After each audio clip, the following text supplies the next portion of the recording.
The woman on the phone knew my name before I said it. That was when I realized someone else was already checked in as me. I was staying at a roadside hotel just off the interstate. The kind of place you choose because it's cheap and close, not because it's memorable. One night, one room. I checked in close to midnight after a long drive, paid cash, and gave my ID. The clerk barely looked at me. No small talk, no welcome speech, just a key card slid across the counter and a muttered room number. The room itself was fine, clean enough. Beige walls, that faint, sour smell hotels get when the carpet's been shampooed too many times. I locked the door, tossed my bag on the bed, and lay down fully clothed, hoping to get a few hours of sleep before getting back on the road. About 20 minutes later, I heard the noise. It sounded like furniture being dragged slowly across the floor above me, long, deliberate scrapes. Then it stopped, a few seconds of silence. Then it started again, this time closer to my ceiling, like someone pacing while pulling something heavy behind them. I checked the clock, 1:13 a.m. I figured it was just another guest, maybe drunk, maybe inconsiderate. I tried to ignore it, but the sound changed. It became rhythmic. 3 slow drags to pause. 3 more. That's when I noticed something else. My room phone light was on. I hadn't touched it. I picked it up and dialed the front desk. The line rang once before someone answered. Front desk, a woman said calmly. Yeah, I whispered, without thinking. I'm in my room and there's a lot of noise coming from upstairs. It's been going on for a while. There was a pause. I could hear faint typing on her end. Sir, she said. Can you confirm your name for me? That caught me off guard. I didn't give you my name. Another pause, longer this time. I just need you to confirm it, she said. Her tone still polite, but tighter now.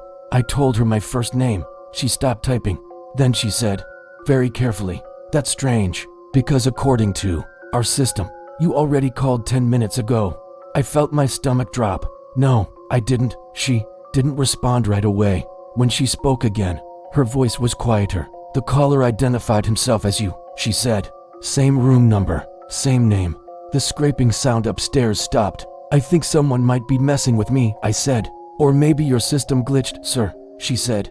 The call came from inside the hotel, not from your room, from an internal line. I didn't know what to say to that. She cleared her throat. Are you alone right now? Yes. Another silence. I could hear muffled voices in the background on her end, like she'd covered the receiver and was speaking to someone else. When she came back, she said, I need you to stay in your room and lock your door. Maintenance will check the floor above you. I already locked it, I said. Good, she replied. And sir, if someone knocks, don't answer it unless it's us. The line went dead. I sat there on the edge of the bed, staring at the door. The air felt colder than before, too still. I realized I couldn't hear anything anymore. No traffic outside, no hum from the air conditioner, just my own breathing. Then there was a knock. Take it slow and steady, right at my door. I didn't move. After a few seconds, I heard the sound of a key card sliding through the lock. It beeped red. Whoever was outside tried again.